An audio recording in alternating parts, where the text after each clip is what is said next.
for the good investigators out there, as I've stated before, but I want to clarify, I'm convinced my family was committing some other crimes. My sister's an accountant, of course, at the request of my father, who's a narcissist. Financial crimes of who knows what kind. They don't involve me because they know I'm not a criminal. I'm not down with that. Because I express sincere remorse for my participation in the timeshare resale business. So my father was able to gauge that.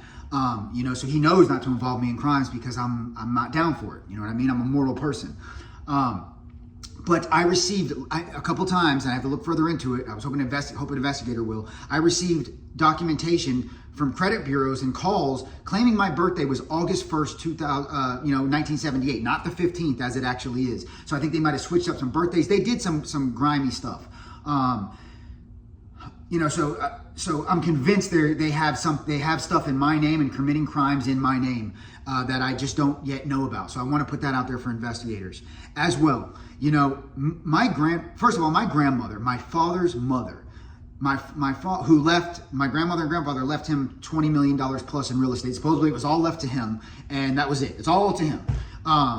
Not to me, which, keep in mind, me and my grandmother had an extremely close relationship. As a matter of fact, my father's expressed jealousy about the relationship that in his words, she never loved him the way she loved me. And she wasn't good to him as a child.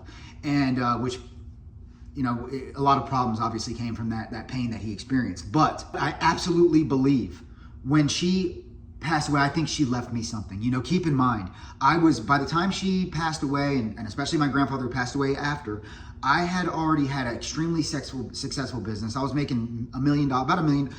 I was averaging $30,000 a week for 3 years in a row. And not even having to work, honestly, just kind of, I delegated all responsibility and I was just chilling, like living, and obviously that created a lot of jealousy for somebody like my father who worked his ass off his entire life and at best made $100 grand a year. Here I am making 10 times that, and I'm partying, going to ride roller coasters and going on trips and telling him about the realities and the fundamental principles of the universe.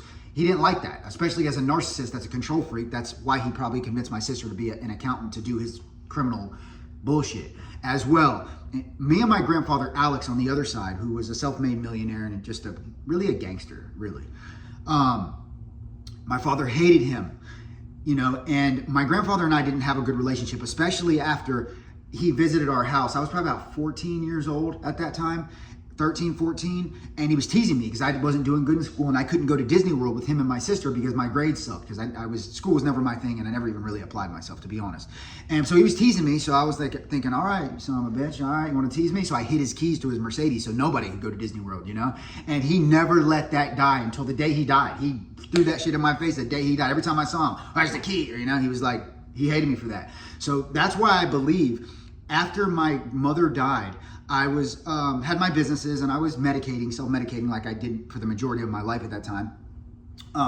But my father tells me, and he goes, he was telling me a story about my grandfather, and he tells me, one time we were sitting out by the pool at my grandfather's house in New York. This is like when I was a baby, and he said, Richard, sometimes I think I sold my soul to the devil. My father's telling me this story, and then he looks over, he's like, that's why I killed him. And I said, what?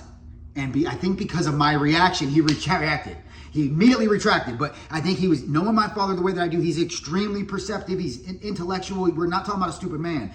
If I would have been like, hell yeah, good, which he was gay, he probably would have went into the story, but I was in shock because I'm not down. I don't care how much my grandfather didn't like me.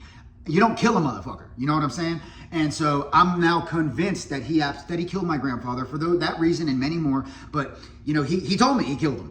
And I was like, what? And because of my reaction, boom, he retracted, and I was on drugs at the time and medicated, and my mom had died, and I was like, you know what I mean? It was like, it was in one ear and out the other. It just wasn't my priority. I had my business, I had my kids, I'm battling addiction. I had other things on my plate other than realizing that my dad's a murderer and probably murdered both of them, along with all types of other crimes. But a very busy day today. The main point of this video is that my father and my family I'm all but positive, are committing crimes in my name, possibly with the birth date of August 1st, 1978, and not my real birthday.